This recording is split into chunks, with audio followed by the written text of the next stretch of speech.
now I'll show you a picture now. Oh, this is a rat park.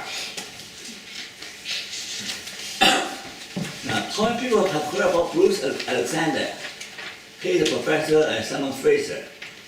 Now, here is a study. If you put rat in a cage, I think that's too many rats, okay? Give 2 bottles.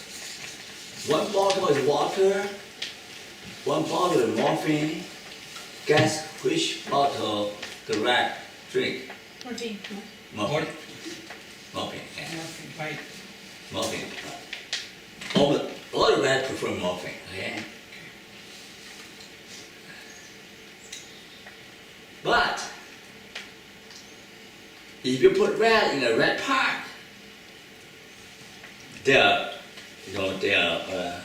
wheels, there are slides, there are male and female, they can have sex.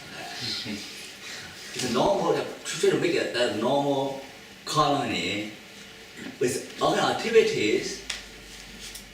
Guess what? What do you prefer? Water. Isn't that interesting? What I tell you? What causes addiction? Loneliness. Isolation. Isolation, a normal life, the lack of connection, right? That people get an addiction, about the triangle, addiction, depression. Because all the things people need in life are taken away from them. The organization. I just published a big paper on loneliness. You're interested in get one on loneliness. Loneliness is an epidemic. So many people suffer from loneliness. What? The urban life, where people are in boxes, there's no connection there. No wonder they develop problems. Now here, there's another twist here. If you, once the rat become addicted, lose the cage, okay? People say, well, once you are addicted, your brain was hijacked by the drug, you have no more free will. Guess what? Those rats are really addicted. When those rats are put in a rat park, they learn to prefer water. They are cured. So again, I tell you, what there's no need for, the life is so full, but there's no need for drugs, the problem is gone.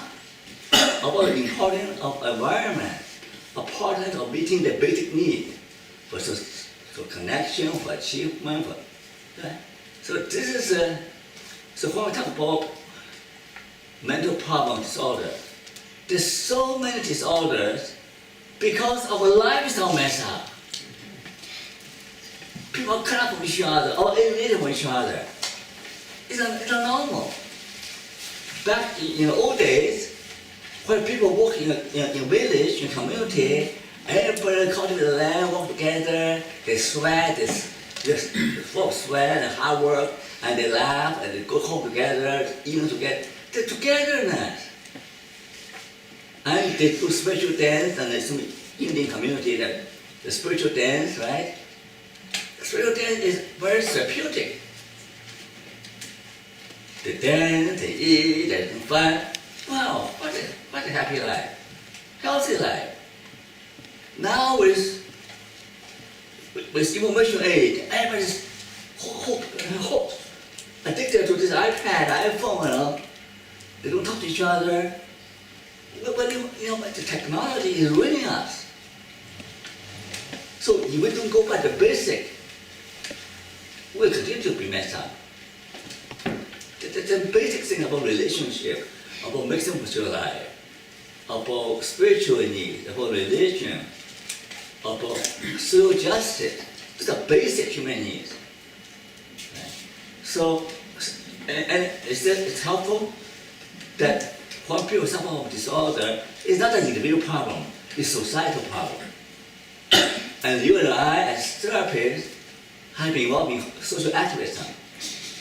I told my lady that I've been fighting for on behalf of my client, fighting the court, fighting with the school board to help my clients.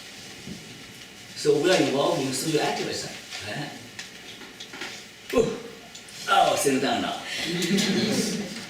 Now, when you look at the different social meaning, some of them are self-oriented, right?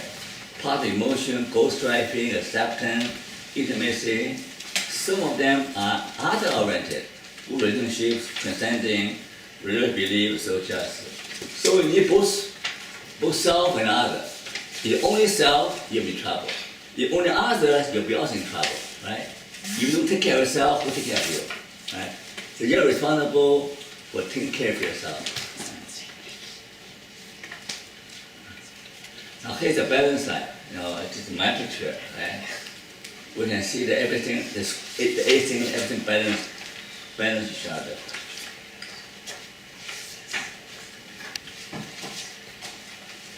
So achievement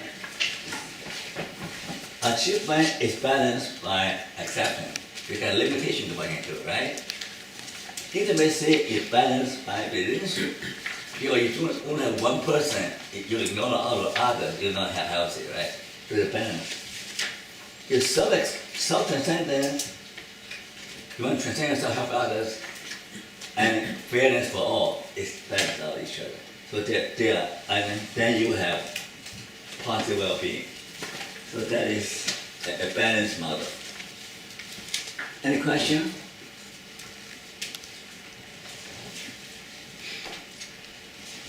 Okay, now talk about psychology. If you look at psychology, there are 3 pillars. Virtue means virtue and character strength, one area. Meaning, what makes life meaningful. 3, happiness. So an ideal life should have all 3, right? Am I right? Ideal life, you should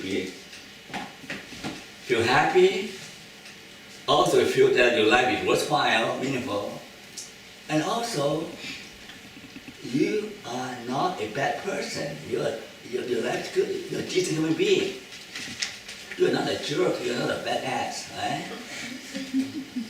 Like badass? That's a term. So nobody wants to be a badass. Okay? You have to be a decent person, right? So you're in a virtue, in a meaning, you have happiness. Okay? Now here's my picture. Here's my picture about 3-factor theory about happy life. This is the meaning, that is the well-being, there's the virtue. Okay. So the true self, you demand happiness and attunement. The true self has to integrate all 3. Okay? You don't have to get too involved with it, but tell you that the 3 dimensions have to be involved. That's in a paper published last year. Okay? Here's the 3-factor theory of a good life. Meaning contribute to well-being, meaning a protector of stress, meaning the resilience factor. That published in Encyclopedia last year. Now, how does meaning contribute to well-being? Answer. What's the answer? If you do something good, you will feel good, right? Feeling good from doing good. If you do something that is deeply important to you, you will feel deeply satisfying, right? So, meaning contribute to your feeling good, right? Meaning as a protector factor, how meaning protect you? Remember, change from threat to challenge. If you see a threatening situation as a challenge, will that protect you? Will that protect you?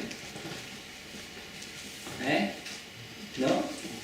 Huh. Meaning as a, can you repeat the statement? Meaning as a, Threatening thing. But you will see something threatening. Thing. You will see something threatening in life. You run away, it's threatening. Or you face it, consider it a challenge. Which is more helpful? B. Right. A lot of research shown, a lot of research, I'm not make up story. I developed a appraisal scale. You can either appraise the event, a threat, a change. More and more research shown that you were able to help the people reframe it, because reappraisal, reframing. If you are able to reframe, reappraise the event as challenging, you feel that you're more able to face it, the challenge. So it's to make you, to protect you from being scared. Okay? Every time you learn how to reappraise, you win. It's very powerful. Okay? It's called reappraisal. It's now well established as an effective coping. Okay? Recently, the meaning-making model by Crystal Park, reappraisal is listed as one of the meaning-making coping strategy. Reappraisal. Not a threat, challenge. I'll rise up to the challenge. Third, meaning as a resilient factor. Remember how Franco said, those who know the why can bear almost any harm, right? You can see some positive meaning in your suffering, the suffering will become more bearable. Becomes a lesson. Becomes a lesson. This is like the old distance theory, right? I remember when I was in hospital, suffering so much pain.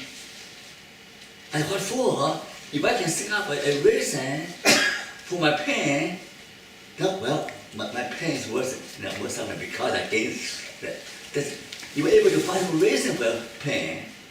Your pain is more bearable. You endure more. That maybe psychological dissonance, doesn't matter. It's still you're able to endure more. If you have a reason for endure, you can endure more pain. Okay?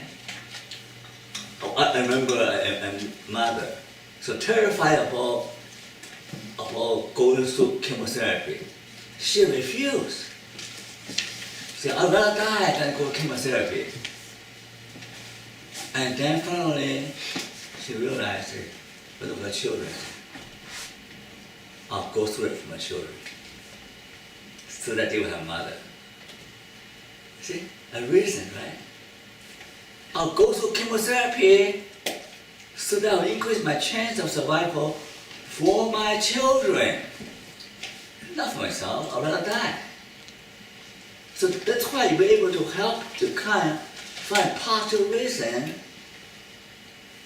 Remember push and pull? Right? You're able to find a reason and harness that thing.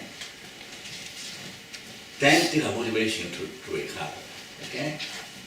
Any questions so far?